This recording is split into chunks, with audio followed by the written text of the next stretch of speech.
Hey guys, welcome back here to today's edition of the Fishing Teacher, and appreciate you guys coming by the channel to check the episode out today. Guys, today I want to talk about fishing boat slips. You got a nice little boat slip here.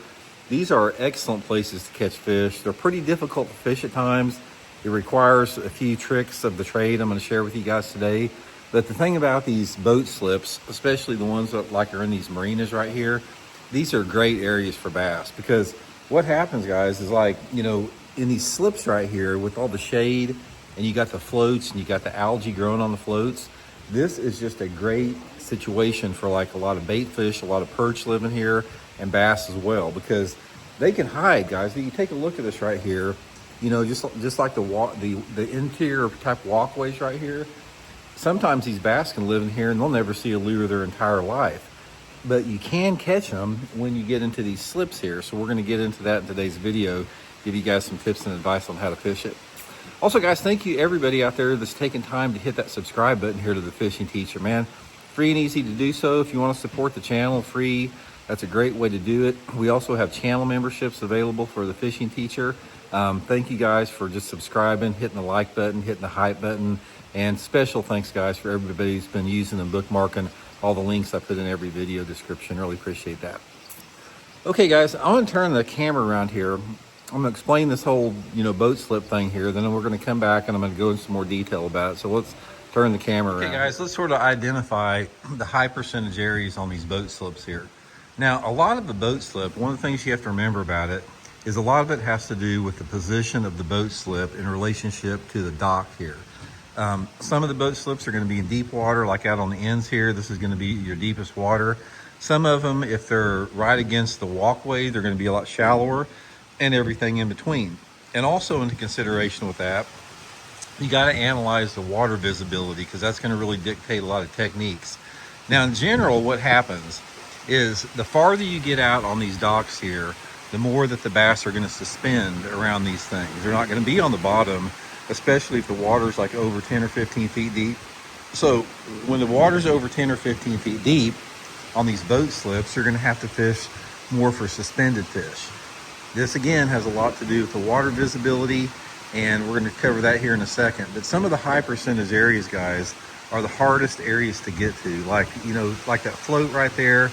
You got to imagine, see this little part right here? That area right there probably never sees a lure. Dang, it started pouring down rain here.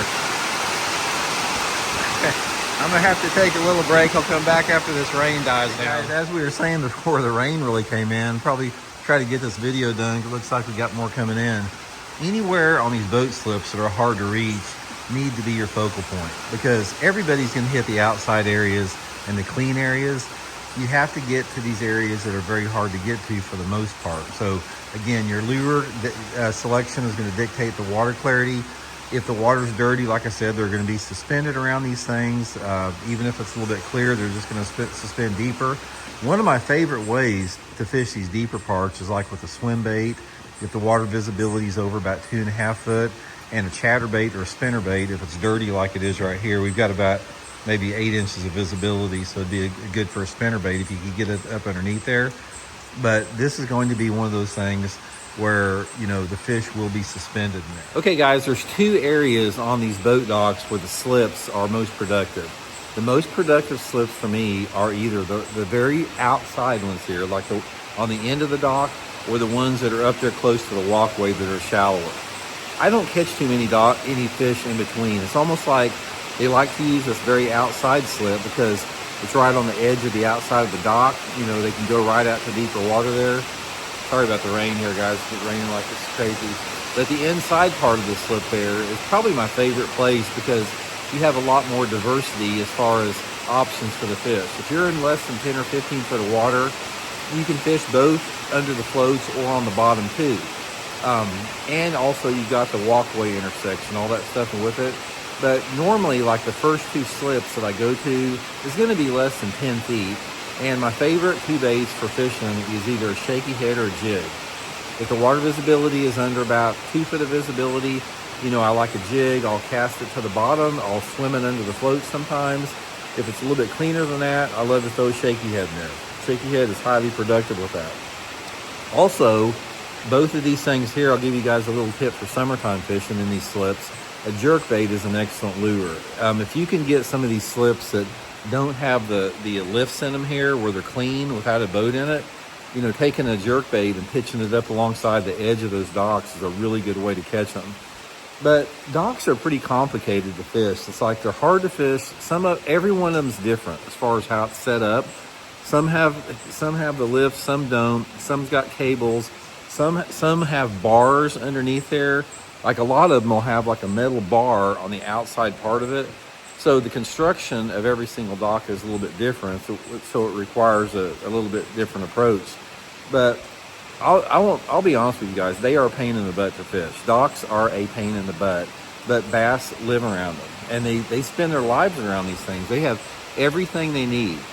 In reality, a bass can come to these floating docks like this and they don't ever have to leave. They can spawn up under the walkway areas in the springtime of the year. They can go deep in the wintertime. They can suspend. They can cruise around here and eat bluegills that are feeding on stuff.